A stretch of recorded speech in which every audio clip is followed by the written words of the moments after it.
事了。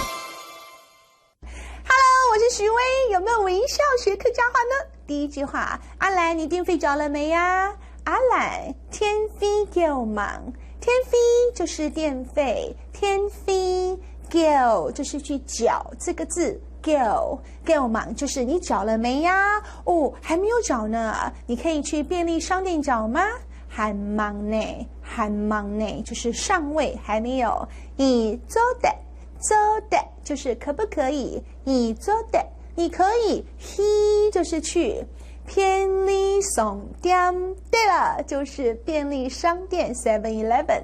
便利商店够么？你可以去便利商店帮忙缴吗？你做的去便利商店够么？跟着念哦，很棒哦。好啊，我马上去缴。好啊，念得很标准哦。我等等去缴，我就是我，等等本来是跟着的意思，在这里就是马上。我等等去缴，我马上去缴。来，一起示范演出哦。Mini， 天费够忙？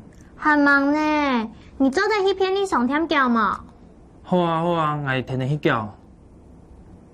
实际上，徐伟小时候哪有什么便利商店啊，都讲杂货店、杂货店。对了，所以现在的便利商店算是一种现代化的客家话了。像徐伟的妈妈都马说 11， 大家都听得懂了。OK， 今天学到这喽，拜拜。